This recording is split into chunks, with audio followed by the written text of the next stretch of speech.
Hello, everybody. Hi guys. Welcome. The last time we spoke, it was Ramadan. How was everybody's Ramadan? How was everybody's Eid? I have so much to talk about, so much to catch up on. We're trying to stay consistent. I wasn't going to record today because I couldn't be bothered, and I'm already in the middle of filming 2 videos that I need to edit and upload. One of the videos is literally taking a week long. I'm in the process of filming 2 videos. So I was like, I can't be bothered. But then I was like, the house is empty, nothing to do, might as well do it. I just woke up. I'm in my Miffy pajamas. Hold on. What? My clips are in, my hair's up.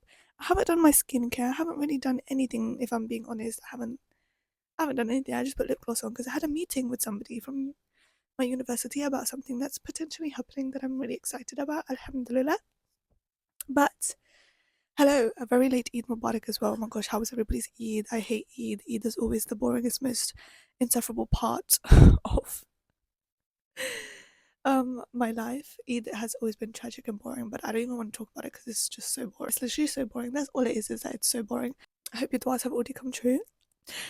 What do we talk about today? Today I am so bored. Okay, I have 2 main topics to talk about today, to be honest. I don't even know if I have any housekeeping. Do I have any housekeeping? Guys, do you know what it is though? Recently I've been starting to wear makeup more, but I used to be able to do my makeup so well before I took a break from wearing makeup. There used to be a time where I was able to wear makeup and it wasn't cakey, it wasn't powdery, it wasn't dry, it wasn't anything. I don't know what's happening recently, and I'm trying to follow the old routine that I used to do for makeup, but my makeup keeps coming out cakey, powdery.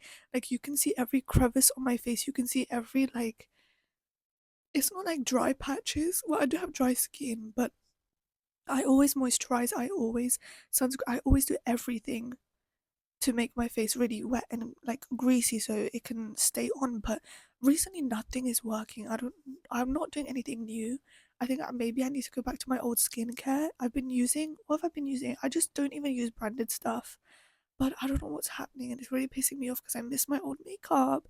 Like the way I was able to do makeup, it's not that it looked greasy, it just didn't look patchy and dry. But now, like, I don't know how to explain it. Like, maybe it's because I'm putting too much powder on to keep it in place. Maybe I need to stop doing that, just do setting spray only. But then I feel like it looks too wet.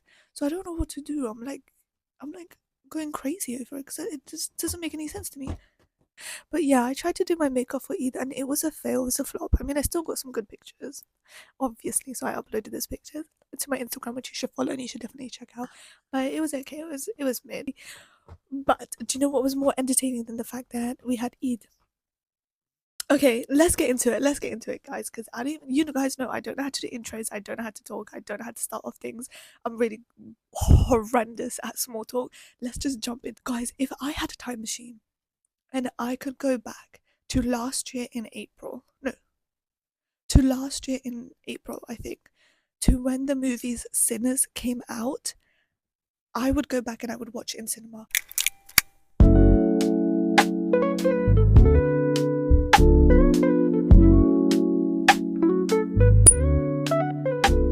For some god known reason, I never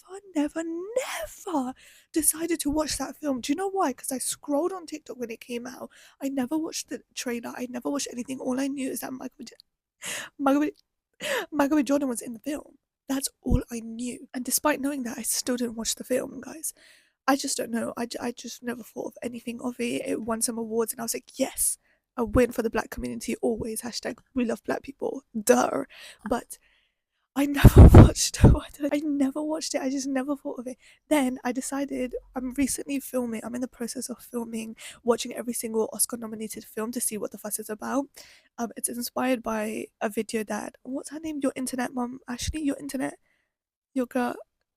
There's this content creator on YouTube. She like watches movies and stuff. That's literally all she does. So she did that. She also did like Oscar drinking game, but I can't drink. I wish a girl could too, because I haven't watched any Oscar nominated film. I don't know, last night, and I'm gonna talk about this more in my video, right? So you're gonna hear more about it in depth next week. But guys, yesterday I finally watched Sinners. Tell me why I cried. First of all, I cried Why did I cry? I don't know. I think it's because I'm ovulating. I swear to God, I get more horrendous, painful cramps, and my coochie hurts so much more when I'm ovulating than when I'm on my period. Why does that happen? Why does ovulation make me want to kill myself? Like, it actually hurts so bad. And I feel every single emotion inside the crevices of my soul, and I hate it and I despise it and I want nothing to do with it. But alas, here I am. I think because I was ovulating, that it a little bit affected why I was a bit emotional watching the film. But I don't want it to affect anything like that. You should go now. What are you doing? Go in there then, go. So yesterday I watched Sinners. I don't know why I never watched the film. Minus the plot, minus the fact. Okay, do you know what it was? When it was coming out and people were watching it in cinemas, a lot of Islamics, because we know we're from the state of Islam, so all the Islamics, they were watching the film and they were like, "Oh my God, don't watch it, don't watch it!" Like the concept of music and blah blah blah. It's like torn by jinns. Don't watch it, don't watch it, don't watch it. This is the devil. So I got put off. I was like, "Oh, they just made an," because every year or every now and again films come out. Fifi, do you want this? You care about that, no? Films come out that like um a lot of Muslims like I don't know, because throughout the years, yeah, every year also a horror film will come out where it's romanticizing the devil, or it's romanticizing black magic like weapons, or it's talking about all these type of things, and it's like, oh, nobody's ever made a film like this before, but it's like concepts that we as Muslims or religious people, we already know about this, guys. Like when I watch Weapons, I'm gonna talk about how shit Weapons was as well, because that's on the list of things that were nominated. I'm sure that woman was great who won the award. To me, Weapons was the shittest movie ever, and I watched it with my mum, and she literally is like a horror film fanatic, and she said it was so shit. She looked at me so disappointed because I begged everybody, let's go watch Weapons, and I don't beg people to go to the cinema often. I don't beg people to watch horror films often. Like, I despise horror films, but I was like, guys, let's watch it. It would be fun. It looks so scary. Like, the trailer looked so scary. Analyzed the plot properly. They didn't talk about the plot properly. They didn't tell us the backstory of why she is the way she is. She was just a witch. She was just a witch who was doing black magic, literal black magic. Like, you see the stick and the hair and everything. It was disgusting. And we us three Muslims that just sat there, we're just like, we need to leave. And the only other time I felt like that was when we watched, I watched Doctor Strange with my friends years ago when that Doctor Strange film came out with Wanda, and like she dies or whatever, and he like has a third eye, and me and my friend looked at each other like, we, got, we gotta leave, we gotta go. Like, I don't mess around with that stuff. I rebuke that energy. But Weapons were so shit. Like, and like the jump scares weren't even jump scares. Like it was kind of like egging you on, and there was like an ounce of like humoristic tone to it, and it just I didn't like it. I didn't enjoy it. But Sinners, guys, Sinners, everybody was like, oh, it's the devil, it's the devil, it's the devil. I watched the freaking movie. Tis indeed portrayal of the devil. But we're not going to talk about that because I'm going to talk about more about that in the film, in the video that I'm making. Sinners as a movie, first of all, the acting, incredible. Secondly, if you believe that Sinners is overrated, you should number one either kill or you just are white, or you just didn't, you're stupid and you're dumb, and or you're Trump support or something. Like, I don't know, your favorite politician is Keir Starmer, I don't know. Like, you just didn't understand the plot of the movie. The fact that it's more than just about vampires. Do you know what got me emotional? Is at the end, yeah, is at the end is at the end when the spoiler alert, but everybody apart from me has seen the movie. One of the twins, I always forget their names. I want to say Slim and Stack, but it's not Slim and Stack because Slim was an old guy. I always forget the name. I don't know. But one of the twins and Haley, they like come back to the jukebox, juke place, juke club, the bar. And the old guy that was Sammy with the cousin with the guitar, bro, because he couldn't let the guitar go. He keeps playing the guitar. And they come back and they're like, "Oh, my brother promised me not to come after you." I'm gonna start crying again. My brother promised me not to come after you. And then the old guy, Sammy, he goes, minus the fact that we were killed and slaughtered by vampires and we had a horrible ending and we all died, just for a second, like for a minute, I felt free and I felt like I was actually happy and able to live life.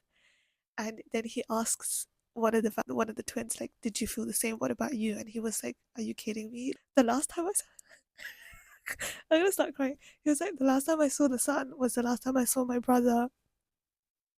guys. And he was like, that was the last time I truly felt free. That was the last time we were free.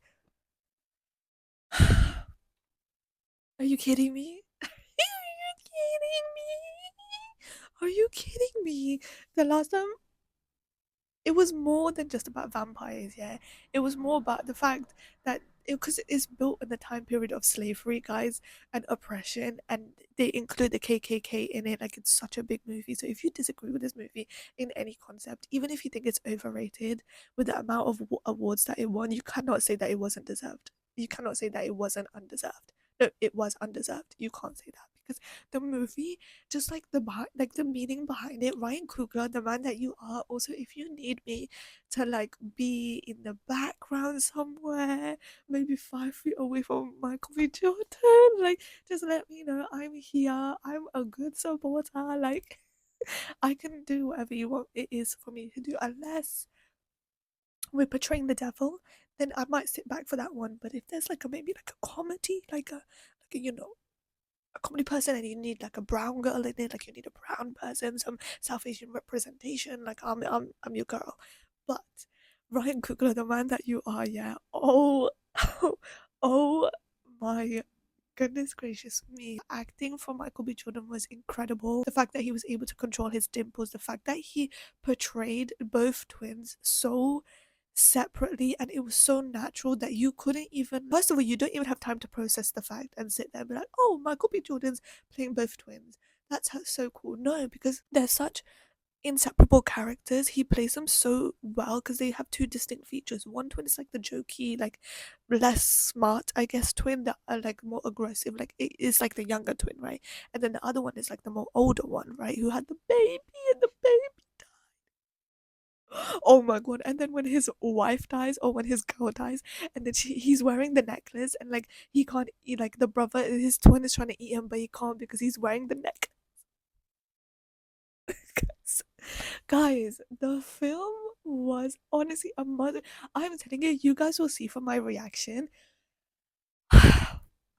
Reaction coming soon, by the way, but you guys will see my reaction to this film. It's honestly, it on it, I haven't watched a film or a show where I have been so captivated. It must have been so enjoyable. It must have been such an enjoyable process watching this film. So enjoyable. And not even in the sense that it's like a feel good movie, because it's not, it's absolutely terrifying and also heartbreaking. But it just watching the film, I haven't watched something like this in the past 10 years. I'm telling you, I can't recall a movie where I watched it in cinema or I watched it at home and I felt something by it, and I felt like had just enjoyed the past 2 hours of my life. Every film that I have watched these days has been so shit, and I genuinely feel like cinema is dying, movies are dying, television is dying, shows are becoming like 6 episodes each for a season with no plot evolving, with shit scripts, and like trying to incorporate new Gen slang and Gen Z slang. Like, they want to impress us so bad, but us Gen Z people, we don't even want anything new. We just want inclusivity, but normality, but also bring us back the old shows. Because why does Winx now look like this? Why does Monster High now look like this? Who are you trying to impress? But cinema is literally dying. That's my belief. And if you watch Marty Supreme, you would agree, because Marty Supreme was so shit. The fact that it got nominated solely must have been because he's a nepo baby. He must have had some connections. No offense to Timothy Chalamet, but I just don't like you. I don't rate you. Your acting is good. I'm not saying that you're not a good actor. You are very talented. However, for me, Marty Supreme was just him playing himself. I feel like this is what I think Timothy Chalamet is like in real life. Is Marty Supreme? I feel like that's what he's like in real life, trying to get that Oscar. That's probably what he's like behind the scenes. That's why he played that character so well. And I got such a big ick from him. Like, he's so ugly. He's so unattractive. But I've never been attracted to him. But the white girls love him. But the movie made him so much more unattractive, and I know he's just playing a character, but geez. Sinners though, guys. Sinners, guys. I will never shut up about this film. I need to have like a whole deep breathe about this film. It was incredible. The plot was incredible. I know that from the sound of it, when you read the synopsis of it, it's like, oh, there's twins and slavery and then vampires. It's like we've seen movies like that, right? We've seen Vampire Diaries, we've seen originals, we've seen vampires happen, and people can't portray vampires. Remick, I think he might have actually been possessed by the devil himself when making that film. Guys, put on your Muslim tinfoil hats for a second. If you've watched Sinners, Muslim tinfoil hats on, I don't think I can listen to music ever again. The same way, because we're taught in Islam, right? There is this belief that music is obviously bad for us, and music is like it attracts the devil. And when you listen to music, the devil dances, and like all the tiny shaitans are out there dances, and the jinns love it, and blah blah blah blah. You're just attracting bad things. When you watch the film and you hear Remix say, I only came to this joint because of Sammy. Sammy's the one that I want with his little cutesy little guitar. I heard your guitar and my ancestors were dancing in my ears. Hello? Hello? Excuse me? Excuse you? What did you just say? Half of my brain was enjoying the film, the other half was like, oh my god, this is actually the shaitan. This is the story of like how the devil is attracted to music, because you see, like, from a Western point of view, for them it's like, oh, music is gives us life, and it's art and it's creation, and that's great. But from an Islamic point of view, yeah, if you're struggling to quit music, I would say watch Sinners, because honestly, it is like a real life portrayal of how bad music really is for your soul, and how it is honestly attracting the devil and all sorts of horrible things into your heart and into your soul. Because obviously, we believe that like music is bad for us, up to a certain extent. When you dissolve yourself and let yourself melt into music solely, where every day you wake up you listen to music, the moment you wake up you listen to music, the moment you wake up you're on TikTok and stuff like that, like it is really bad for you, and that's why you need to have the Quran in your heart and stuff like that. You guys know, I don't need to explain, but like when you watch the film, I was so shook. I was like, I don't think I can listen to music, and I went on a walk after that, and I was like, I don't think I'm too scared to listen to anything, because there is a belief that the devils are dancing when you listen to music, right? Because you're making them happy, you make them dance, they're around you, they're dancing. The way these lot started dancing, the way they were singing and dancing to that, the little Irish dance thing. Oh, also, Remick needs to win an award. There needs to be a separate Oscar category or Grammy category, whichever one is for the movies. That needs to be for best portrayal of an evil character or a bad guy. What's called a super villain or a villain. He should have deserved an award just as much as Michael B. Jordan did, in my opinion, because his portrayal of quite literally a devilish vampire was incredible. Like he played the role so well. Bro spoke Chinese. Bro was Irish. He my favorite part I just remembered was like my favorite part was when Michael B. Jordan opens the door and he goes, "Yeah, clan," and he goes, "Sir, we do not subscribe to those beliefs." And then 5 minutes later, it's like, by the way, they were clan and they were coming to kill you, by the way. It was the KKK. The KKK gave you this place and they were going to come and it was going to be a slaughterhouse and we were going to shoot you up. They were going to kill you. And these two are also the clan. So we technically saved you. And it's like, and then Sammy with his guitar at the end where he couldn't let go of the music and he kept playing music. Guys, genuinely put on your logical hats on right now for a second. Islamically, like, this is why they say music is bad for you, but also music does bring happiness to a lot of people. It's just such a complicated topic because I feel like up to I think everything is okay up to a certain extent. Music is okay, like fun music that puts you in a good mood, but when you dissolve yourself into music fully is probably quite bad. I'm not one to talk about it because I am addicted to music, so I'm really struggling with that, so I can't really say anything on that part. But oh my god, if you haven't watched Sinners, watch Sinners. I don't care how late it is, watch Sinners. I would love to watch this in cinema. I want to see it in a big screen. I want to rewatch it for the first time. My reaction was like insane in comparison to one battle after another. The whole first 30 minutes of one battle after another was absolute shit and a waste of time. That movie is no movie this year for that was Oscar nominated is in comparison to Sinners right now. And bearing in mind, I haven't even watched all the movies. I still need to watch F1, but I'm dreading it because I'm prolonging it only because only because people keep saying that it's such a long, boring movie. I still need to watch. sentimental value, and there's like 2, maybe 3 short films that won something. So we need to get into that. But so far, I'm so glad Marty Supreme didn't win anything. And I don't think Sinners won because they're black people. I don't think that they won because like, oh, equality, and then it was a sympathy vote. No, Sinners was genuinely a good plot, a good movie. It, like, the screenplay, the adaptation, the script, everything, it was really good. Not to glaze it, but I'm gonna glaze it because I will always choose colored people over white people. Sorry, Timothy Chalamet, but I don't care. I will always support a colored person over a white person, and I will always support a colored woman over a white man or a white person. So, speaking of women, should we talk a little bit about music, guys? I listened to Blackpink's new album.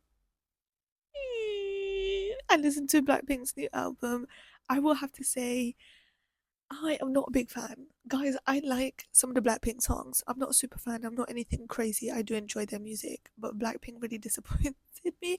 And you know what's crazy is that I got on TikTok and I heard a song that was unreleased for them, and I would rather listen to that unreleased song on TikTok than any song from their album because it just wasn't good.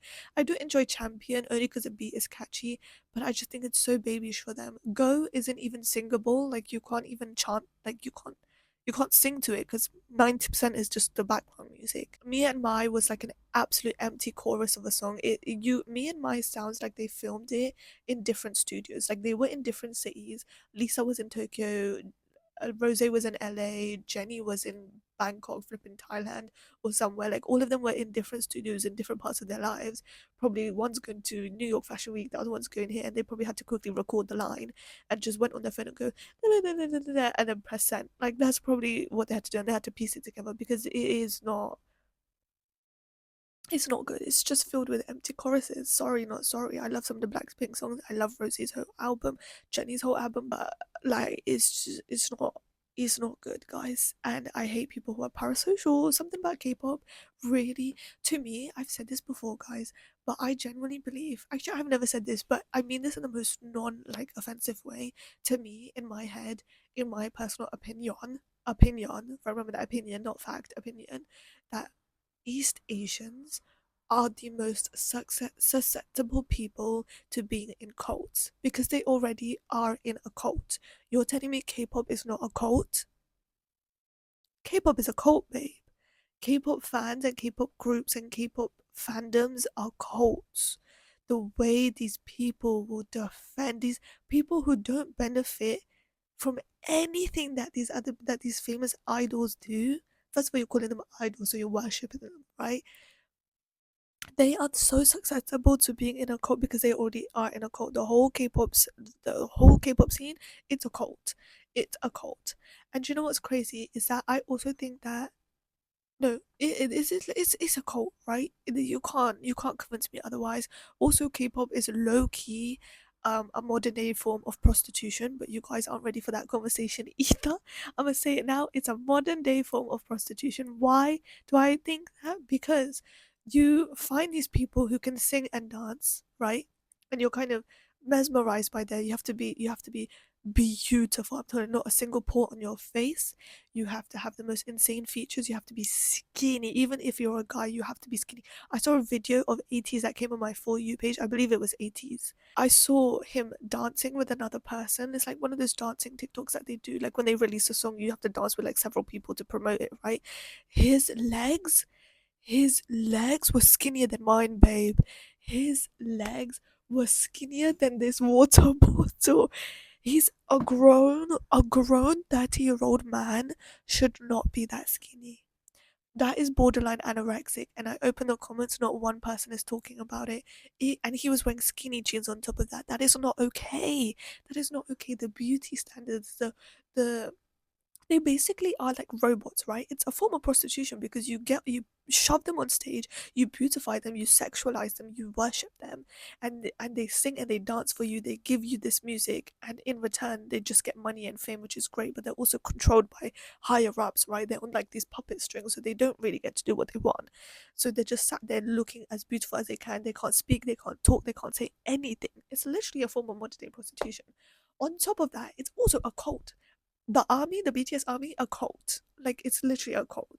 You cannot disagree with them. Their new album, trash. I don't even need to listen to it because I'm not a big fan of BTS. But apparently, you can't even say that you're not a fan of BTS because you might actually get sued or killed or murdered. Like, it's so parasocial that these people who gain nothing except good music or just music in general, like all these people give to you is music. That's it. They give you music and you idolize them and worship them and defend them as if they are paying your mortgage. If a celebrity, I will say this till the day I die, if a celebrity or a famous person out there or an icon or whatever is not paying my bills, is not paying my phone bill, is not paying my mortgage, I will not defend you. I don't care about you. I don't care for you. I'll love your music. I'll listen to your music because music is music. But I will not die for you. I will not defend you. I will not send funeral flowers to you and your flipping studio. What's it called? Your building, company's building. When you decide that you want to leave and go on a solo like career, I will not do that because I don't care, babe. I don't have the time, money, or energy for this. Some people have no time in their hands. Some people are just broke, unemployed, and bored, bro. And Asia, East Asia, is on a different level with their cultism, is on a different level with their parasocialism. I need somebody who is good at sociology. I need somebody who does those analyzing videos and those analyzing like things to sit down and actually make a 2-hour video on the cult of East Asia, on the K-pop cultness, parasocialism of East Asia. The way and it's not even just K-pop, the way when the iPhone 16 came out, no, it's not 16, is it? What's the newest one? 17? When the newest iPhone 17 came out and it was bright orange, everybody in the West for about the first, let's say for about the first 3 weeks, was hating on that phone. For the first 3 weeks, everybody in the West was hating on that phone. And I saw on TikTok and I saw on Instagram, everybody was hating on the color of the phone because nobody wanted an orange phone. Over in East Asia, in China, they already had the phone, babe. They already had the phone, they had already had cases, they had already decorated it. It came out 2 days ago, boom, everybody bought it. Like, they're so easily susceptible to buying things, buying products, but that's why their marketing over there is so good, and they're so big on marketing, and they're so big on like consumerism and stuff like that over there because it's just so easy for them. You just need like a famous K-pop idol to hold up an orange iPhone 16 Pro. The next day it's gonna be sold out. You need somebody to promote your coconut water. Just hand it to flipping Jungkook, and the next night it will be sold out. And you'll never like be able to restock again because that's how famous it's gonna be. You'll be set for life. You'll be a billionaire by the amount of times people are gonna buy it, even if your product is shit. Even if your product is shit, even if your music is shit. Being a fan of something, you have to be emotionally competent enough and have morals and values and be your own freaking person to acknowledge the fact that, yeah, I like this person and I like their music and they're a cool guy. But they did something controversial. They shouldn't have done that actually, and I don't want to support that. Or like, this new album wasn't that great. Okay, like it wasn't that great. That's fine. They'll probably make 20 more thousand albums. You cannot. Why are you forcing yourself like there's a gun to your head? Like, what is it about being a fan of BTS or Blackpink or Le Seraphim or Cat's Eye that what about it? I can't understand like the psychology behind if they release trash music, why is there a gun to your head? Have they personally entered your home and told you to like listen to my music, promote it, and tell me and force it down people's throats and tell them that it's great? Force it down your own throat and tell yourself that it's great and convince yourself that it's great because I'm going to pay you £5 million. Like, hello? If a song is shit, the song is shit. Like, it doesn't have to be that deep. It doesn't have to be that deep. Cat's Eye released Internet Girl, and it wasn't a good song. It wasn't a good song. Gnarly barely made the cut. But Internet Girl wasn't a good song. But people were like, it's good, it's good, it's good, it's good, it's good. Maybe it's not good, and that's okay. If you are gonna be a fan of somebody, you should also be a fan enough. If you like somebody and you respect somebody, just like when you're in a relationship or you're friends with someone, because that's what parasocialism is, right? You feel like you're friends with them when you're in a relationship with them. You should be respectful enough and mature enough to acknowledge their mistakes and be like, hey, like, I love you and I respect you, but this was a mistake, or this wasn't that good, or this isn't your best song. And that's fine because you have a bajillion old songs and you will probably make a bajillion more, but this wasn't that great and the fans don't love it. That should be fine. It should not be a big deal. But oh my god, how K-pop fans hate to deny the fact that a song is bad or an album is bad. BTS's new album has so much Ave in it. I don't know how to pronounce the word. Put it up here. Ave, which is basically putting on a thick black accent, and it has so much of that. And J Hope and RM love to do that for some weird reason. Especially J Hope. I feel like I keep hearing the sound, and I just keep going around my house going, "Baby, you remind me." I don't even know the rest of the song. Baby, you remind me. It's bad. It's bad. And the fact that they purposefully refused to acknowledge black people in Howard University when it was prominently black, and they focused on East Asia, there will never be the allegations that Koreans are looking the white people of Asia, because their racism and their wannabe to be white is it's already up there. Like, they really want to, like, the pale skin, the Eurocentric features, like they really want to be white. But yeah, BTS's whole thing, or like the whole shenanigans of, like, they refused to acknowledge like black people were in Howard University and they were predominantly black, but they put a few black people in the back. The whole video was a mess. The whole concept was a mess. And then here's the thing, yeah, when K-pop people, they make mistakes, or they fuck up, or they say the wrong thing, or they do the wrong thing, or they become problematic, or they do something problematic, yeah, their fans never let them take accountability. They will never let them take accountability. They baby them. There's this fetishization of K-pop idols where they always baby them, and like they're like newborn babies, and they don't have a big fat brain, and they're the same size as yours or mine. Like, they're just not switched on. Apparently they like can't move or talk or anything. But BTS is one of, actually not even one of, they are the biggest boy band in the world right now. They have been in the last 10 years, right? They are the biggest. There's nobody bigger than them, right? Boy band, don't get it twisted. Because Blackpink is the biggest girl band, exactly. You're telling me they don't have freedom and creativity, they don't have freedom in arts, they don't have freedom in whatever they want to do whenever they want to do. Like, enough, please. They have so many individual brand deals, they have so many individual things. Like, please, they are probably the most free K-pop idols out there. They are probably the freest K-pop idols out there, because they can do whatever they want, because they've made it. They made Hybe famous, they gave Hybe money, they probably have shares in Hybe.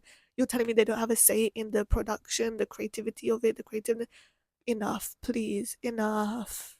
Do you know what it is for me with BTS? Yeah, I like some of the BTS songs. I like some of their old songs, but the downfall of BTS was. I will talk about the downfall in a minute, but the downfall for BTS was, for me personally, Dynamite, Butter, Permission to Dance. That whole era of them pushing themselves into the West and trying to become westernized.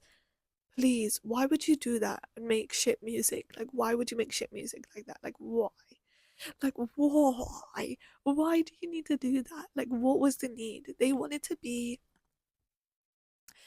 that Grammy so bad. They wanted that cookie so bad. They wanted to win that Grammy so bad. But why would Permission to Dance win a Grammy? Why would Butter win a Grammy? Smooth like butter, like a criminal undercover. Compare those lyrics to Dimple. Compare those lyrics to Blood, Sweat and Tears.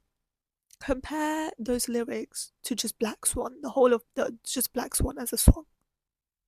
House of Cards. Why are we declining? Why are you trying to please a Western audience, Western media? You being Korean and you singing in Korean already made you famous in the West. Why are you trying to westernize yourself to become famous in the West when you being Korean and being who you are was what made you famous in the West? Like, the Western K-pop fans loved you because you were singing in Korean and you were creative and you were doing Korean stuff, and like you were making good music. Like, you didn't have to speak in English. That's what made you famous. Why change that to think that that's what's gonna make you famous in the West when you were already famous in the West? You were already famous in the West, babe. Like, you weren't just famous in Korea. You were famous worldwide. Like, you went on tour. You sold out stadiums worldwide, babe. You don't need to. What is this need for K-pop idols to satisfy a Western, the Western presence? Why do they have to feel like they have to succumb to Western standards and establish themselves so much in the West? Like, what is the need? Because you being yourself enough is what made you go to the West in the first place. You know what I mean? It's what made you famous over there in the first.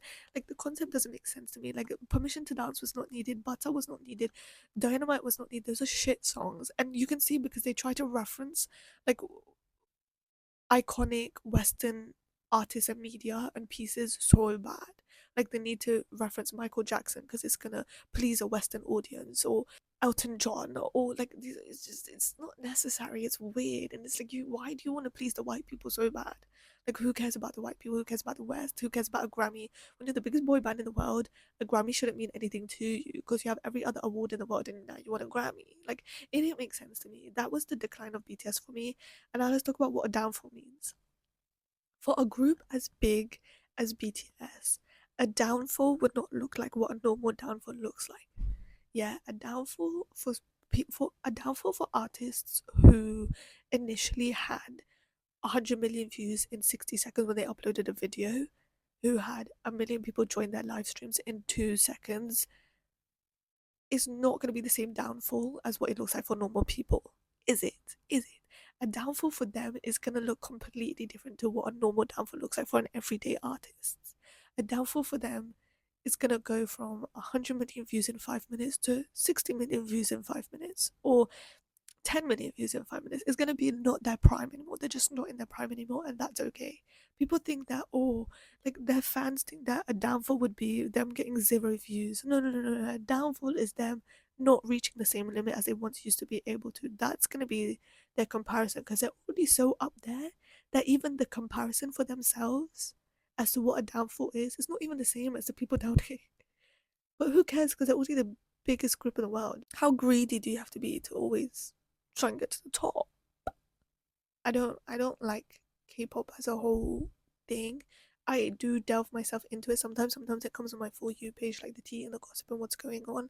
But I'm not fully like a fan. Same with Blackpink. The difference with Blackpink, yeah, is when they did their solos, they established themselves very well as solo artists. The thing is, Apata got nominated for a Grammy as a single soloist, and APT by Rosie was not trying to be Western. I don't think so. Anyways, she literally said she made that song for fun, um, and she didn't even care about what it was gonna be. She didn't even expect it to get a Grammy nominated, and it just got Grammy nominated. Whereas BTS tried so hard to beg on their knees for a Grammy with Permission to Dance. They made songs specifically to get Grammy nominated. Permission to Dance and Butter is nothing compared to what they used to make songs in like 2016. Hello, Dimple. Hello. Anyways, but like it's there's so much misogyny in the K-pop community too, which puts me off, because people will hate on Blackpink so much. People hated on Blackpink's whole album. People hate on Blackpink so much. Now we'll always choose women over men. We know this, right? But Blackpink is controversial. Listen, I'm a fan of Blackpink and I like their old songs, but I can sit here and say, yes, they've said the N word. Yes, they're controversial. Yes, Jennie has been seen supporting Israel. Yes, Lisa dated one of like the most right wing people in the world, allegedly. I don't even know if she dated him, but they've made songs with controversial people. V from BTS collaborated with Coca-Cola, one of the biggest Zionist companies that are supporting a genocide and funding a genocide, and it was silent. It was silent. The armies, the parasocial armies who love to comment on everything every 2 seconds, if they breathe, they get praised. Silent. Like, nobody said anything. Nobody said anything. Nobody did anything. Nobody called them out. Nobody did anything. Jennie made a post. She has a collaboration with I was gonna say Israel. She has a collaboration with Adidas Superstars, and Adidas Superstars are unfortunately boycott, as much as I really want their shoes, so I'm gonna have to buy secondhand. But Adidas is one of the brands that supports Israel, right? And they have a store in Israel. So her post was on Adidas Israel's Instagram, I think, and people were calling her out and stuff like that, and stuff like that. She was getting hate for it, like scrutinized for it. Same with that Le Seraphim girl, Le Seraphim Hyunjin. I don't know how to say her name. Hyunjin. She had the orange hair. She's the one with the orange hair who has the American accent and can speak really good English.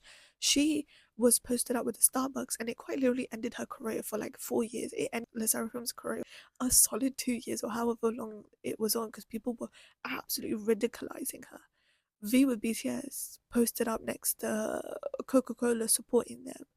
You know what I mean? Like all of them doing controversial things, collaborating with controversial artists, controversial producers, just not being good people. They silent. Like silent, nobody cares, nobody cares. But when a girl does it, it's a problem. The thing is, yeah, both of them are just as big problems, but why do the women get so much scrutinized and so much hated on more than the men? Why? Why? Like why? Misogyny in K-pop also should be studied by somebody. I would love to watch like a 5 hour, maybe 5 hours is too long, but like a good 2 hour deep dive. I need somebody who's really good at analyzing and sociology and stuff like that to talk about the parasocialism, the misogyny, the prostitution, everything, because it's insane. It's practically insane, like the way that they've been able to get away from that. I also think that low-key K-pop artists will never escape the K-pop name. The thing is, yeah, when Blackpink went solo, none of them were able to escape the K-pop name tag. K-pop, they were never able to escape it. Jennie is still known as a K-pop artist. Lisa is still known as a K-pop artist. Rosie, to be honest, I don't know if Rosie is still considered a K-pop artist, and Jisoo hasn't even bothered coming to the West, the icon that she is. She's in Korea, she's living her best life. But no K-pop artist has successfully entered the West and just dropped the K-pop from their tag. None of their They will always be known for K-pop. It doesn't matter. Blackpink, so even in their solo careers, will always be known as K-pop because their K-pop fans are loyal and so huge that they will always and only be known for K-pop. And sometimes I think, are they embarrassed by it? I wonder, like, are they embarrassed by the term K-pop? Are they embarrassed that K-pop will always be attached to them? Because I feel like people like Jennie and Lisa want to stray away from that world. Especially Jennie, I feel like she wants to stray away from that side of the world so bad, but she keeps being attached to it. Same with BTS. In their solo careers, Jungkook is always going to be known from the guy from BTS, like the K-pop guy, K-pop, K-pop, K-pop. They will never not be known as anything else. I haven't seen an artist successfully, a Korean K-pop artist, or not a Korean K-pop artist, but a K-pop artist successfully go into the West, because eventually that's how it works, right? You debut, you work hard, you get really famous, you get up to the top in Korea, and then you go to your solo careers, or you just become so up to the top that you move to the West, and suddenly you're performing in Coachella, suddenly you're performing in LA, suddenly you have a house in LA and stuff like that, right? They all eventually move to America.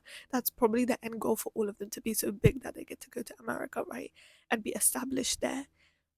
But none of them have escaped the K-pop tagline as much as they maybe want to, or maybe don't want to. Who knows? Maybe none of them want to, but I just feel like, I don't know, I just feel like, oh, Fifi wants to leave 2 seconds.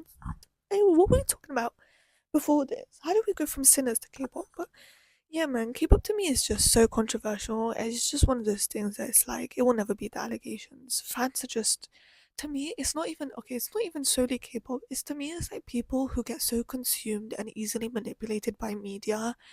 Because I've never been that person, and I just want to understand where they come from. Like, where does it come from to be so easily susceptible and persuaded by media and by artists and people who, if you think about it from a third point of perspective, this person at the end of the day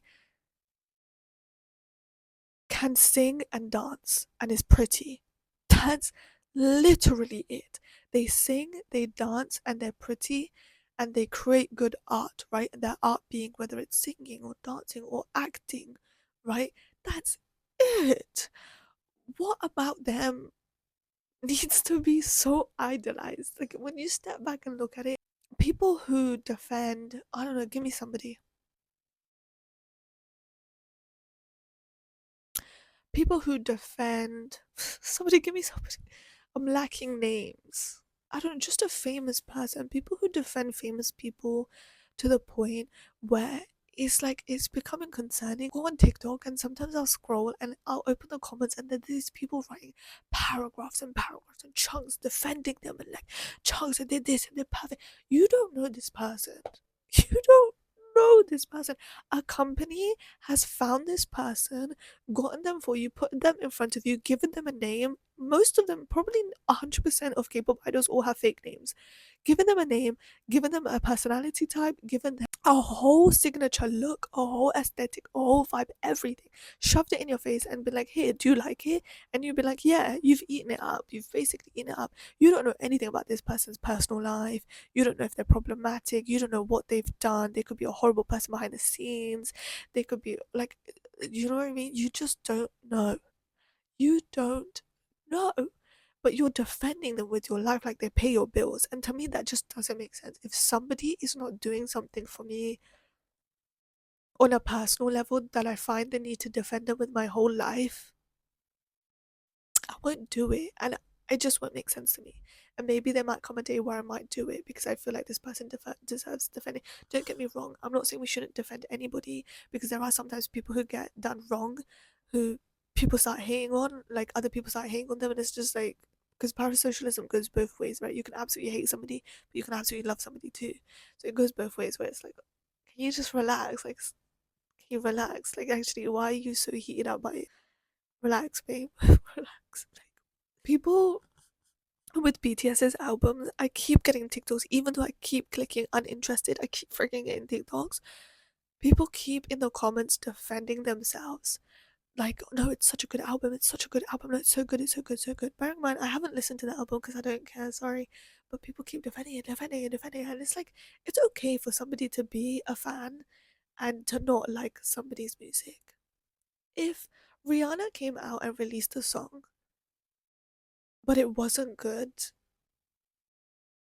you can say that. Like, you can say that you don't like it. You can say that you don't like something because it should, in hindsight, help the artist grow and become a better musician and give them better music. And okay, this type of genre didn't work, and this type of genre. For example, take into account Sabrina Carpenter, absolutely hated and ridiculed for the whole Olivia Rodrigo shenanigans, but whilst that was going on, I don't think she had fully established who she was. She was kind of just a singer who had music out, but people weren't vibing with it, and it wasn't like a signature look. She then switches up. She gets nonsense. She gets espresso. She gets man-child. This whole country, white girl American country type beat. People are eating it up. Now people are super fans of her. She's selling out stadiums in Brazil. Like, you have to. You, oh, I forgot my point. Actually, actually, now that I think about it, I forgot my point. Now that I think about it, I actually forgot my point, and I'm really hungry. But people are just weird. People are weird. I just, the concept of defending somebody with your life doesn't make sense to me. And most people who are parasocial are obviously very young or very old and bored with their lives.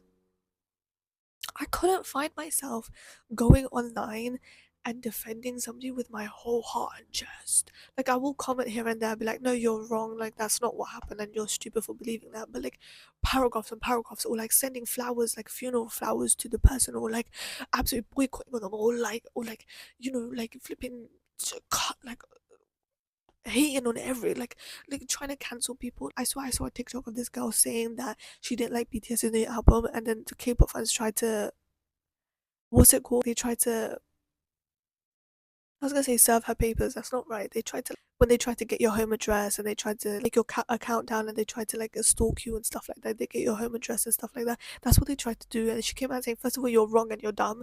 Second of all, why do you care so much? You can love an artist and say that they saved your life, sure. Even though I don't know how people save other people's lives by songs. Sorry. Sorry, no offense. But I just cannot understand the concept of K-pop artists saving people's lives. I'm sorry.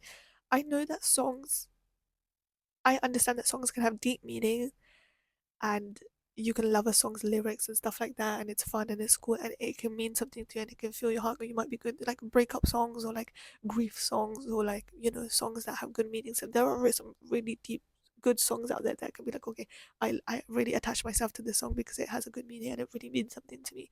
But to say this artist saved my life and I would defend her with my life. Like Ariana Grande, this artist saved my life. Ariana Grande saved my life. Like, I love her. I will always be parasocial about her. How, not being rude, but tell me, how did she save your life? What did she do that she saved your life? I just want to know. I just want to know, because to me, I can't understand. How exactly did she save your life? Was it when she sung Seven Rings? Was it when she sung Thank You Next? Was it when she was allegedly home wrecking? Like, was it when she was promoting having eating disorders?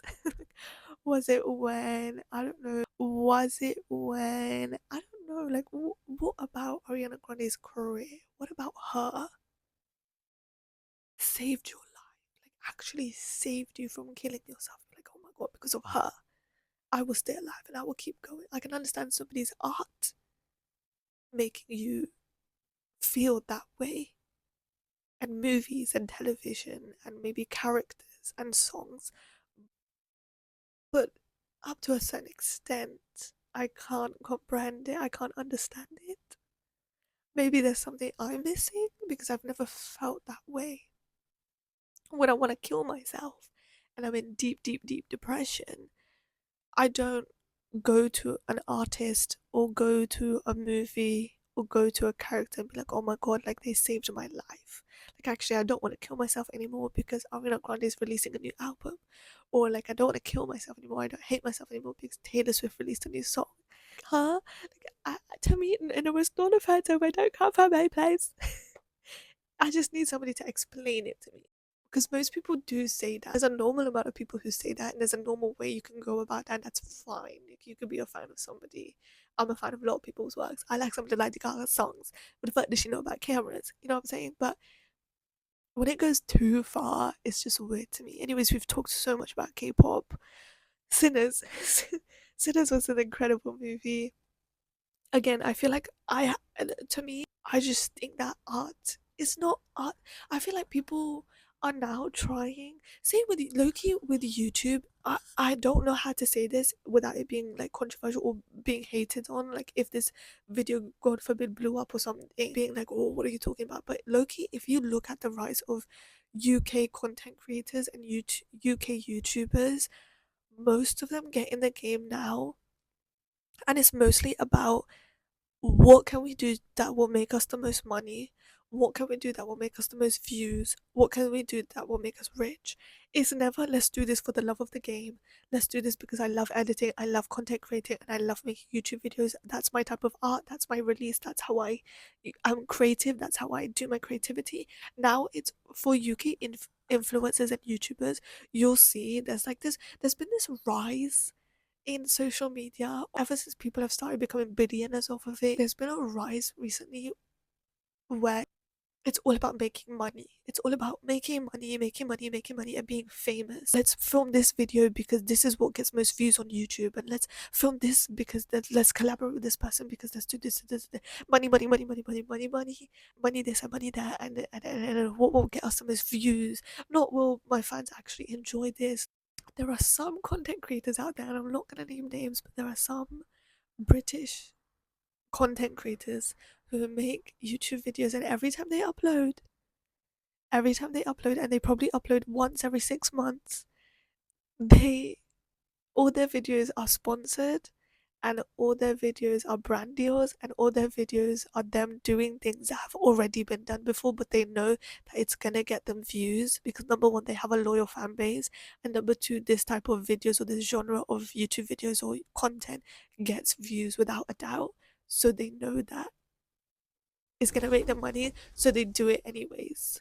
There's some sort of stability in it. But if you take a step back and you look at rising TikTokers or rising creators, I feel sick, rising content creators, you will notice that it's all about, how can I get to the top? How can I get to the top? How can I get to the top? How can I make money? How can I make money? How can I make money? Like, let's collaborate here, or let's do this, or let's make this video, or let's do that video because it will get us money, it will get us money. You notice, especially UK content creators that have already established themselves and have already made a career for themselves. So even posting their face on a thumbnail will get 100k views, especially them. Then you can tell now that they're not in it for the love of the game. Like, for them, they've made it to the top, they've made their money, they've got their stability, they've got everything that they've wanted from it. It's no longer become a hobby or something that they love, it's become a full-time job, and they're starting to despise it. That it's big, they're not doing it for the love of the game anymore, they're just doing it because they have to do it and they have to pay the bills. You know what I mean? And no hate, obviously the game's the game, no hate. I would do it too for a check. But you can start to see, that's why I step back from some content creators. Actually, I don't know about American ones. Obviously, there probably are American ones, but you notice with the UK influencers, that UK influencers and YouTubers and content creators, they're all the same. They're all the same type, copy and paste. They all want to get into JD or for Asylum, or they all want to make guess the white person videos, or guess the musician, guess the da da da, or fast food challenge, or eating this burger versus this versus eating at a $500 versus $100 restaurant, which is cool. They're cool videos, but they're milking it so much that it's becoming boring, and YouTube has become so boring because content creators that we love don't upload as much as often because they've got what they wanted from their career, so they get to take a step back and just not do anything because they don't care anymore. But also, there's no good YouTubers out there anymore. There's no fun videos to watch. There's no new concepts, or people just aren't uploading as much on YouTube. It's all TikTok, fast consumerism and fast-paced videos and 60-second videos and stuff like that. And then these content creators who are doing so well and are at the top, they then post their faces on TikTok for 30 seconds and or like 60 seconds, because I believe if you get a minute on TikTok, you can make money from it, right? You have to hit a minute, so then they just do that and then they get money from it. Or like every UK content creator now, all of a sudden, recently, these recent days, really wants to get into JD or Foot Asylum YouTube videos. I don't know what this rise is in JD and YouTube Foot Asylum videos. It never used to be like this, but then all the big names started doing it, and now suddenly everybody wants to do it. Somebody said Max Kadar. What did they say about Max Kadar? They said Max Kadar is a. They said, oh no, I forgot the word. They said Max Kadar is an industry plant. They said Max Kadar is an industry plant because out of nowhere he just started collaborating with so many people and he was on Foot Asylum and everything, which I understand. I clicked on one of the videos. To me, no offense. I again, the game is the game, and you do what you got to do, right? And like, get your money, get your bag, do what you want to do. Oof. I haven't watched one of his videos. I clicked on a video because there was nothing to watch. I clicked on, I think it was like a JD video. Like, no, he was on Nico. He was on Nico Omanana's channel, and I watched the video. And the comment, one of the top comments was like, "Oh my god, what is Max Kadar, this industry plant, doing it everywhere I go? This industry plant is here." Because I think at the same time he was probably on another podcast too, and he was just everywhere, all of that out of nowhere. He's just become everywhere, but it's cool because I guess he's unique in his own way, and like he's making money. You know what I mean? And he's doing what he wants to do. I mean, if you were making 250 bags from uploading a video on YouTube, would you not do it? Exactly, you're set for life. I feel like more people need to be maybe a bit more like Nico Omalana, because no glaze. Okay, trying not to glaze, even though I enjoy his videos and he's probably one of my top two content creators out there recently. But with him, if you go on his personal channel, take away Beta Squad, yeah, because they retired, because they'll never come back. Actually, they just disappeared off the face of the earth. But and from a marketing perspective, that is really not good, right? Because from a marketing perspective, anyways, we'll talk about that in a minute. Nico Malana, yeah, if you look at his personal channels, and he has like three personal channels or two personal channels, I think. If you look at his personal videos, they're cool videos. He has his own subsection of videos of content that he creates. He has like the guest at this, and then he has like the 5 kids versus one adult, or that type of video, right? And then he also has his other personal channel where he just did that video. He just did that journey of like traveling to each continent around the world, to Antarctica. He went to South America. Then he went to like no money. Or like $0 or whatever. That was a good video. Like, that was good. That was juicy. It was entertaining. You haven't seen something like that before. It was actually good media to consume. It was cool. People don't do cool niche stuff anymore. Everybody's doing the same thing. And the problem also is on the part of the viewers as well. It's not just on the content creators. Because for them, it's like, what's going to make us more money? Because, again, said this before, game's the game. They probably don't want to upload things that is going to get them 5k views versus something that's already been done that will get them a solid established 100k views, which they can probably make £100,000 from. You know what I mean? Because they have families to feed and mouths to feed and jewelry to buy, cars to buy. But it's like, if nobody does niche content anymore, nobody does cool content. Oh, that's what I'm saying. But it's also on the part of the viewers as well. People who watch, people who are fans, people, for some weird reason, the mass majority of people would rather watch the same 20 videos with the same concept, the same thing, like the same type of videos and same genres again and again, rather than a YouTuber trying something new or trying something niche or so, trying something never done before. Most of the time people don't want to see that for some weird reason, or it just doesn't get them enough views maybe, or people are scared to take risks. People are scared to be unique with their content. People are scared to be just fun. Like, just make content. Don't make content for the sake of making content. Do it because you've had this idea and you've always wanted to do it. And you have that much freedom and money, and just do something cool. Like, I feel like maybe people are running out of ideas. Maybe as a marketing student I'm always like turned on, but I don't know. I feel like people generally are running out of ideas and are running out of concepts, because I'm seeing the fame, the fame, the fame, the same five concepts again and again and again with every British YouTuber. Like, again, I'm not going to talk about American or other types of YouTubers because I don't really. There's a certain list of content creators I watch. Let me go through what I watch. Number one, Nico Omalana, love. Number two, Beta Squad before they retired. Number three, who else do I watch on YouTube? The thing is, my thing varies. I'm not very subsectioned into specific content creators. If anything makes me laugh, I can enjoy, I can watch in the background, it's good. Okay. This is the range of YouTube videos I can watch. Number one, Stephanie Sue, Nika Omalana, Beta Squad if they ever uploaded, Stephanie Rotten Mango, and then I also switched to Basically Unfiltered, which is another podcast. Love, so funny, so cool. It's very American, but it's like chill vibes because they just talk and they're just chilling and they're just friends that are hanging out, and I love that. Basically Unfiltered, Pretty Basic, Basic. Was it called Pretty? Is it called Pretty Basic? Pretty Basic. Pretty Basic, Basically Unfiltered, Zayn and Heath Unfiltered, uh, Remy Ashton's YouTube channel. Sometimes I watch when there's nothing to watch. Alicia Marie's YouTube channel because I like the way that she edits. Via Lu. I'm so sorry, I don't know how to pronounce her name. Via Lu. Her editing style. I am There's something so satisfying about the way that she speaks, the way that she looks, and the way that she edits and creates her content. I aspire to make vlogs like that.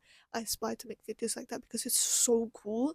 It's so aesthetically pleasing to me, and I love her videos. So sometimes I watch her content. She's also insanely beautiful. Who else do I watch? Oh, and then I just watch shows. Right now I'm watching Abbott Elementary, keeping up with episodes that come out every week.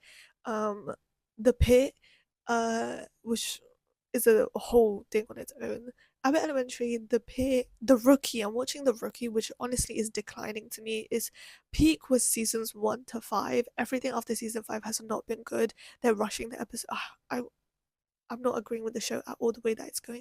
Rushing the episodes, the plots are rushed, everything's rushed. There's no long plots. I miss a long, elongated plot filled with suspense, filled with, something that's gonna happen that carries on into 3 episodes. Like, they don't do that anymore. Ending things in 60 seconds, or the plot is like going up and then it's declining, and it's like, that's boring. That's not good. What's going on? Something must be happening behind the scenes that maybe you're not getting enough money. I don't know what it is, but yeah, those are the shows that I'm keeping up with. Oh, and 911.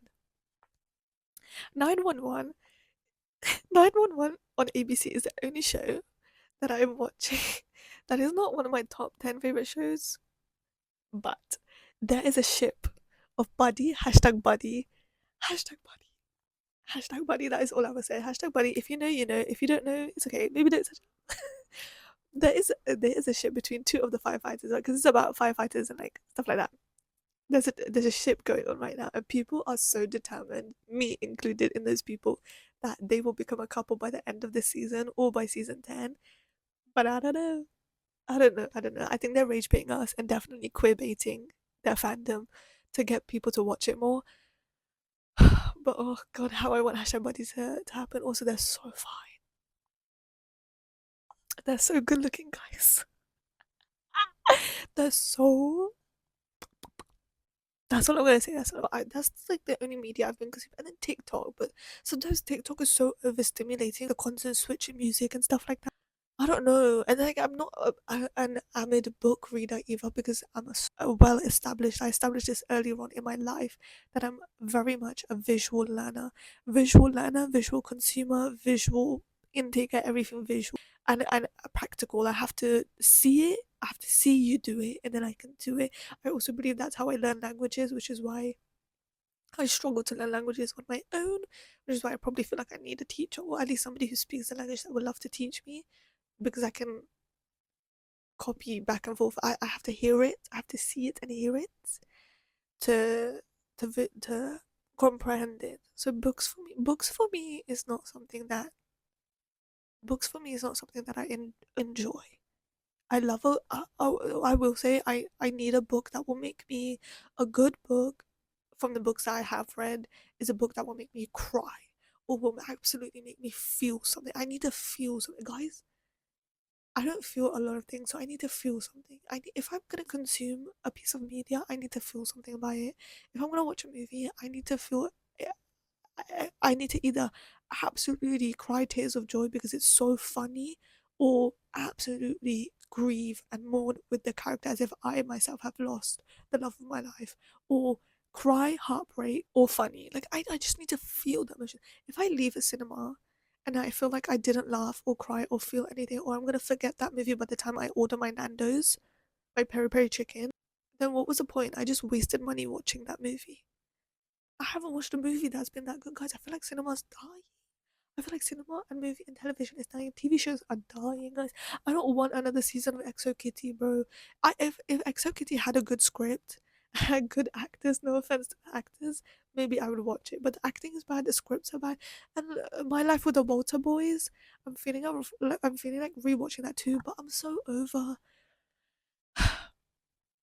I absolutely despise with everything in me a love triangle between siblings. What is that obsession? Where does this obsession come from?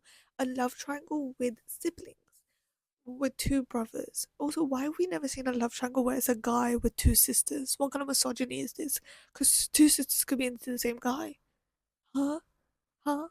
Why have we never seen that? Why have we never seen why? Because it would be bitchy, it would be gossipy, or it would be too dramatic. Whereas the guys are nonchalant and it's like so hot when they do it and they chase after you, but when a girl does it, it's clingy and it's weird and it's embarrassing. What does that say about you? I just feel like it's dying. I feel like there's nothing to watch anymore. There's nothing to consume anymore. Also, same with Marvel. Why am I hearing talks about Doomsday? Because Spider Man is the only thing that I look forward to watching now. And I feel like after Avengers Endgame, everybody feels the same way. After Avengers Endgame and Infinity War and that whole thing happened, guys, my nose is getting blocked, so sorry. But after that whole story and plotline ended and they killed off all the iconic people, I think Marvel declined and they stopped getting money. So now they're bringing back old characters. Like, why is Tony Stark being recasted as somebody else for Doomsday? How is that even gonna go about? How is that even gonna happen? It's just not making sense to me anymore. The only thing that I like is Spider-Man, and I will keep watching all the Spider-Mans because those are the only good films these days. But because I want. Do you know what it is? Yeah. Oh, I need to pee. Do you know what it is? Yeah, is that I'm not seeing enough South Asian representation on my screen, and I feel like, and don't take this the wrong way, please don't take this the wrong way, but we obviously have enough white people representation. I also feel like we recently have been getting a big surge of black people representation. We get a lot of black people representation and love, no hate. It's not a competition at all, but I want more commonly seen South Asian representation, and I'm not just talking about Indian people. Where are all the Pakistani actresses and actors? Do they not exist? Like, are we lacking in the acting theatre community? Where are we? Where are we?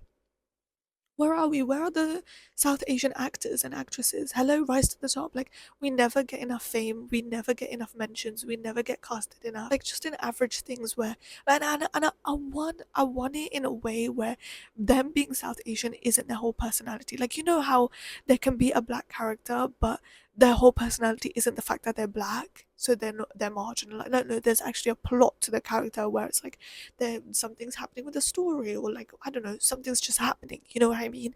But I want a South Asian character where it's not just about the fact that she has strict parents, or she's not allowed to wear good clothes because she's in love with a white boy or whatever. Like, I don't want that.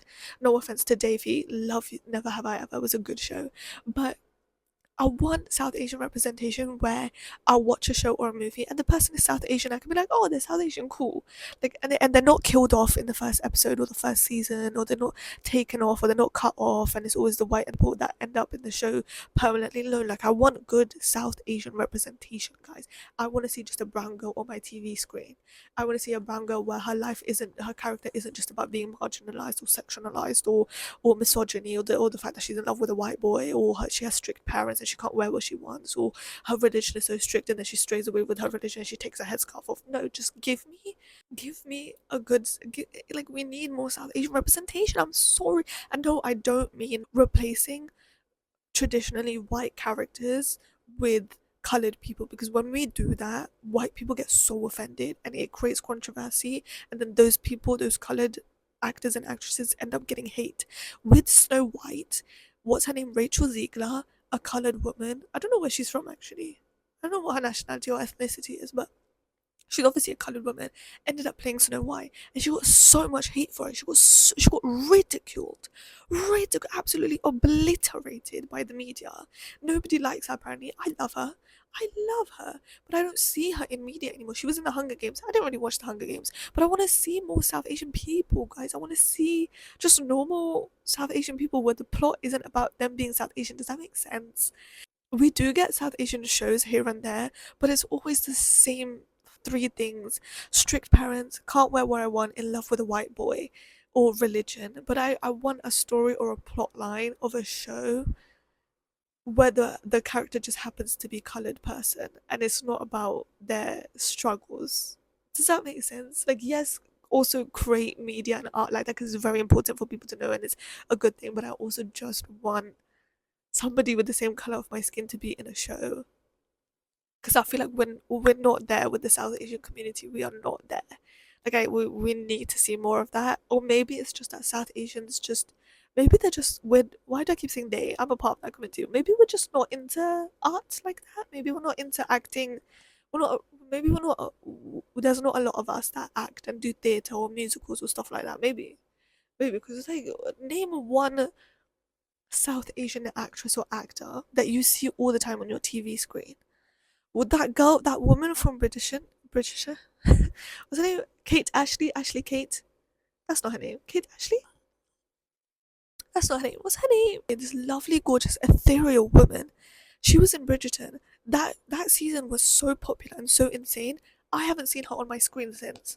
I haven't seen her on my screen since. She hasn't been cast for anything. She was in the F1 movie and then she got cut off, which is the reason why I didn't even watch the movie, by the way. I'd still don't even want to watch it, but she got cut off because they just cut her part out. Like, I don't see her ever again apart from Bridgerton. Where else have you seen her? Same with the her sister. I know she's on TikTok. I see her on TikTok all the time, and she's in One Piece. But I want to see more like One Piece. Like, she is a South Asian dark skinned woman who is playing a character in One Piece, and her character is not about her being a dark skinned woman. Does that make sense? Does that make sense? Like, give me a good, like, there's no good shows anymore. Modern Family, Brooklyn Nine-Nine. Everybody's trying to do reboots or remakes of old films because I feel like people are running out of ideas. Guys, there's so many ideas still yet to be done that people are too scared to explore, but you have to take the risks, guys. You have to take the risks. Come on.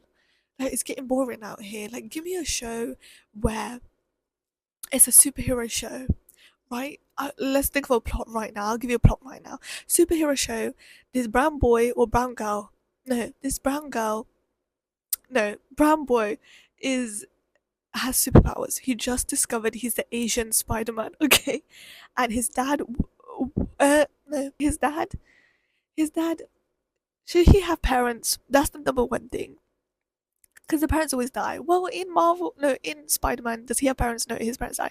His uncle, a brown boy in high school, who looks his age, by the way, isn't 32 like Euphoria. A brown boy, just average brown boy, Spider-Man, Asian Spider-Man. His dad works, no, not his dad, his uncle works in a butcher shop. His uncle works in a butcher shop, and behind the butcher shop, that he also, this brown boy also works at part-time. His dad works at the butcher shop. No, why do I keep saying that? His uncle works at the butcher shop, okay? And part time, he works there too. But behind the butcher shop, there's like this whole studio, this whole setup system. Like, or maybe they're like spies, or maybe like they're like spies, or like they don't. He doesn't have superpowers. Maybe they're like fighters. They're like they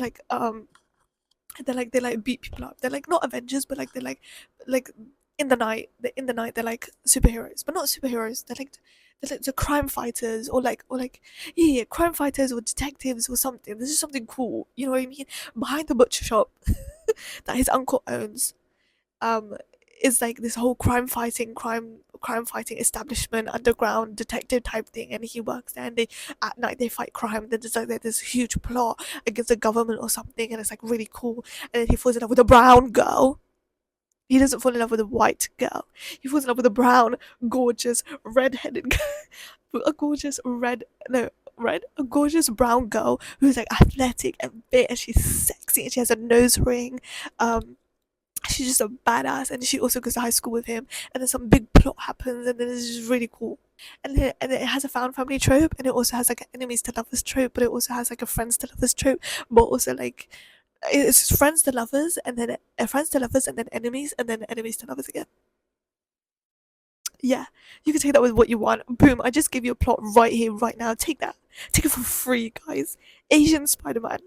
And if you need a cast, hit me up because I'm here. Guys, do you guys think I would be a good actor? I feel like I could play. I don't think I could be a good actor, but I think I could play like a good depressed character. I feel like I could really play like a good depressed, like weak hero class. Put up weak hero class right here, Mida. Please, thank you. This character over here, I feel like I could play a good character like that. I feel like this type of vibe, this type of energy, or like the K drama My Name. I feel like I could really pull off that type of character, that type of vibe. So if anybody needs me, hit me up. I'm here. Maybe I could be like a really cool goofy side character, like the comedic effect. But also, am I funny? I don't think I'm funny. I'm very awkward in real life, so if you need an awkward person, or I could really be like the shy person too, because I'm really shy as well. I feel like, guys, I really want to try acting, but also I have such like stage fright, social anxiety. But I feel like it would be a good way to battle social anxiety. But I just want to act in something. I want to act in something to see what it's like to act in something, to see if I would be good at it. Because I feel like I could do it. How hard could it possibly be? Joking, it's probably so hard. Just no kissing scenes. No kissing scenes, but can I be a badass character, please, guys? I feel like I would be a badass. I want to be a badass character that everybody loves, but isn't the main character, is like a side character, but everybody falls in love with instead of the main character. But everybody makes edits on TikTok of her. Guys, I want edits of me on TikTok. Like, somebody make edits of me. Like, is it because I never look cute on camera? Every time I show you guys my face on camera, I never get ready. I never do my makeup. I cannot be bothered, guys. I just woke up, washed my face. I had a meeting from uni, and then I literally put on this hoodie and I came and sat down. Like, I don't get ready for my videos. Maybe that's why. If I got ready for my videos, would you guys edit me? You tell me I've got 800 people that subscribe to me. Not one of you guys edit TikToks. Come on. I'm joking. I'm joking. I'm joking. I'm not there yet. I'm not there yet. The day I get edits of me, I won't know that I made it. I want Gwen Blackwell's type edits. You see the way her fans edit her? Ugh, to die for. But whatever. Anyways, everything's dying. Social media's dying. The internet's dying. Everything's boring. There's nothing to watch anymore. There's no good shows. Like, there's not enough representation. Blah, blah, blah, blah, blah. There was something else that I wanted to talk about. Oh, Rachel Ziegler. Yeah. Timothy Chalamet. Timothy Chalamet. When Timothy Chalamet said, "Oh, opera and ballet is a dying thing," by the way, I found out that that's not his first time that he said that, which is hilarious because he must have some hidden agenda or hatred or despise against his mother's profession. Because how can you hate what your mom does that much? But that's the second time he said that, and everybody hated him. He got made fun of at the Oscars, which was hilarious. But people are like, "Oh, it's not that deep. It's not that deep." Yes, it is. Yes, it is. If the ballet and opera community come out and say that it's deep, then it's deep. Do you know why? Because if a colored woman, let alone a woman alone, said something like that in the industry, she would be cut off. She would be blacklisted. She would be hated. She would be absolutely gone. You will never hear from her again. You won't. Just like Rachel Ziegler. Rachel Ziegler one time made a movie with Snow White. Like, she made a Snow White movie where she played Snow White. obviously. And she said in an interview, oh, Snow White's quite traditional, she gets saved by the man, blah, that's boring. Everybody hated her. Everybody apparently hated her, despised her, and now you don't even see her that much, even though she's so talented. Timothy Chalamet is sat here with his privilege, his white boy privilege, saying that opera and ballet sucks and everybody's hating on him. Good, good. Sorry. A white nepo baby is getting hated on. Good. Oh, sorry. Who cares? Who actually cares? Who actually cares? Like, he'll live. And it's also disrespectful because people are like, I hate this. Why are we gaslighting as well? This gaslighting manipulation tactic came as well with this, where it was like, name 5 ballets, name 5 operas, name 5 theatres. What the fuck? I don't need to name it to know that it's important. I can't name you 5 hospitals in the world, but I know hospitals are fucking important. I can't name you 5 surgeons, but I know surgeons are fucking important. Name 5 nurses. Name 5 shopkeepers. Name 5 cleaners that clean your office buildings, your schools, your theatres, everything. Your cars. Name 5 car makers, not brands. People who make the cars or owners of these brands. Or like name 5 footballers. Everybody can name me 5 footballers, but because they're important, right? Football is it's important in its own aspect, in its own space, in its own field. There's room for everybody. Opera and ballet is important to people who love opera and ballet. They still make shows about ballet. They still make shows about opera. Ice skating is not that important to people, but it's important to people who do it. They still make shows about ice skating. That girl just won a gold medal for ice skating. Now suddenly it's popular. But what? Because it wasn't popular, it was a dying sport. Like, it's not about what he said, it's about the principle of what he said, and also the audacity to sit there in privilege, coming from money from those substitutes, to be able to say something like that. Like that doesn't make sense to me.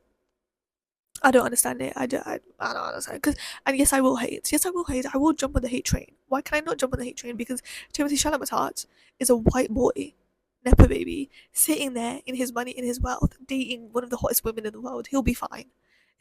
He'll be fine. And also, it's not like he's a bad actor. He's a good actor. He's acted with such famous people. He's high up there. To me, Marty Supreme, I watched it last night.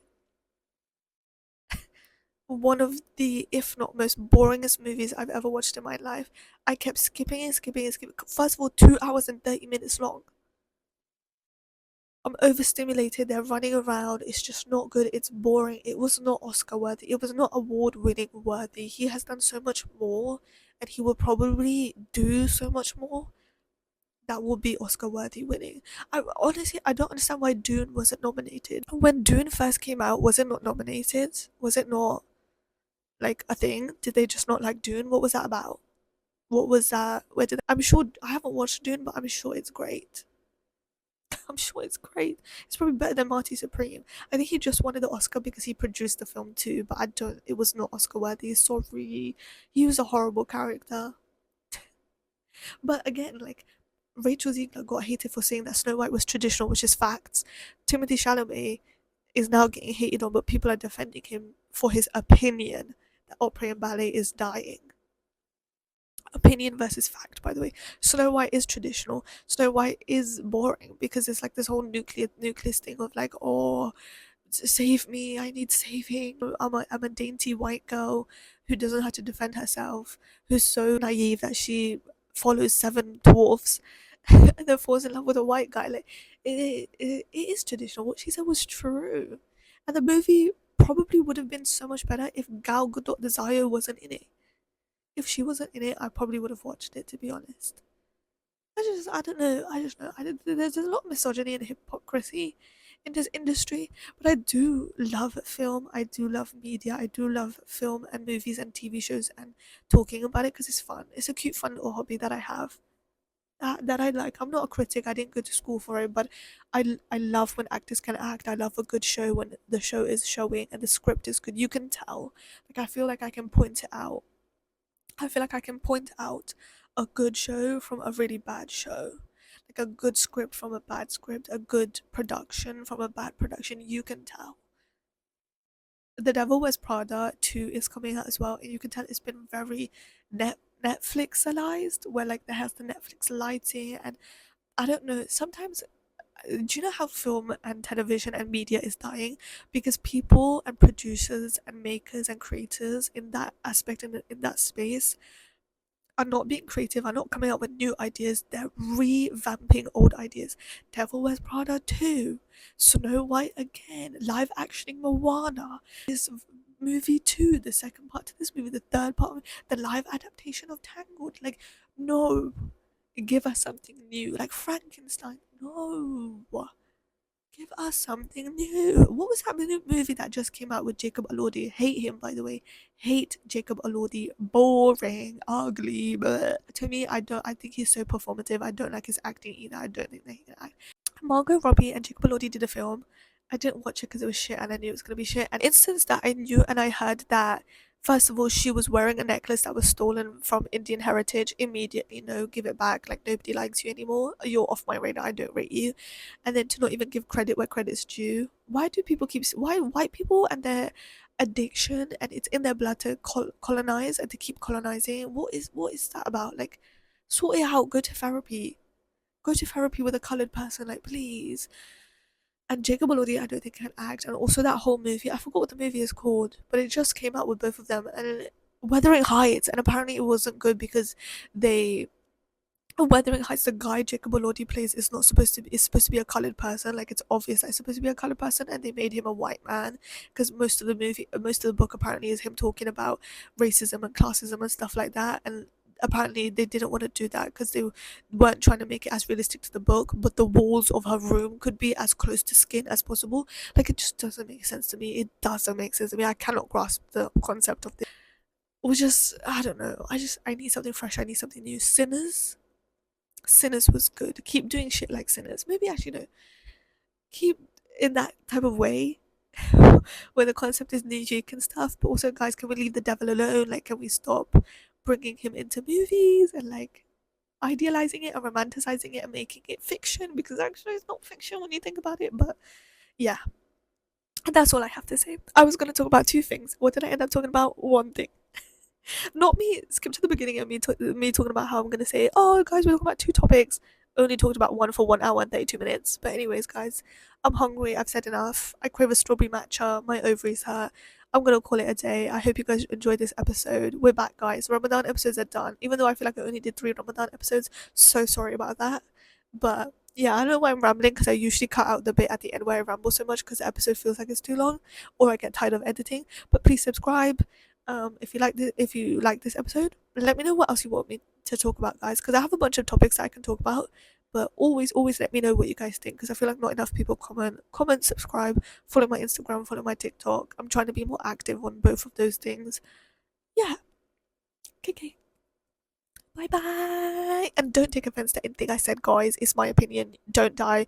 Like, don't die. You won't die. You will live. Two things can coexist at the same time. Bye. Bye bye. We don't read and write poetry because it's cute. We read and write poetry because we are members of the human race, and the human race is filled with passion. And medicine, law, business, engineering, these are noble pursuits and necessary to sustain life. Poetry, beauty, romance, love, these are what we stay alive for.